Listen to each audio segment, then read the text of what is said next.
Hi friends, senior నటి మీనా గురించి తెలుగు ప్రేక్షకులకి ప్రత్యేకంగా పరిచయం చేయాల్సిన అవసరమే లేదు. బాలనటిగా కెరియర్ను మొదలుపెట్టిన మీనా సీతారామయ్య గారి మనవరాలు సినిమాతో హీరోయిన్గా ఎంట్రీ ఇచ్చింది. మొదటి సినిమానే నాగేశ్వరరావుతో పాటు ధీటుగా నటించి మెప్పించడంతో ఆమెకు మంచి మార్కులు పడ్డాయి. అలా ఇండస్ట్రీలో వరుస సినిమాలు చేస్తూ మంచి విజయాలను తన ఖాతాలో వేసుకుంది. ఇక కెరీర్ పీక్స్లో ఉన్నప్పుడే సాగర్ను వివాహమాడి సినిమాలకు కొన్నేళ్లు బ్రేక్ ఇచ్చింది. మీనాకు ఒక పాప. తనలానే తన కూతురు కూడా బాలనటిగా మార్చింది. ఇక గత ఏడాది మీనా జీవితంలో మర్చిపోలేని విషాదం చోటు చేసుకున్న విషయం మనందరికీ తెలిసిందే. ఆమె భర్త సాగర్ అనారోగ్యంతో కన్నుమూశారు.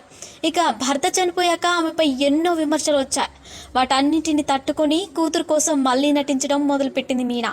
ప్రస్తుతం ఒక షోకు జడ్జిగా వ్యవహరిస్తున్న మీనా ఒక ఇంటర్వ్యూలో పాల్గొంది.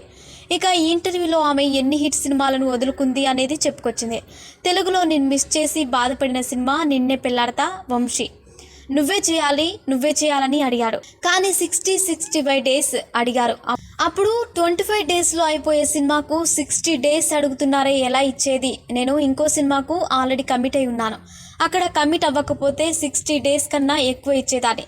కమిట్ అయిన సినిమా నుంచి అక్కడకు తిరగలేను. 15 డేస్ అయితే ఇవ్వచ్చు. తర్వాత ఏంటి పరిస్థితి? ఒప్పుకున్నాక చేయకపోతే అది వేరేలా ఉంటుంది. అందుకే నేను ఆ సినిమా ఒప్పుకోలేదు. ఇక ఇది కాకుండా నరసింహలో రమ్యకృష్ణ నీలాంబరి రోలుకు నన్ను అడిగారు. కానీ మా అమ్మ నాకు ఆ క్యారెక్టర్ సూట్ అవ్వదని చెప్పారు. ఆ సమయంలో నేను చాలా హోమ్లీ పాత్రలు చేస్తున్నాను. అది కాకుండా అప్పటికే రజనీకాంత్ గారితో నేను చాలా సినిమాలు చేశాను.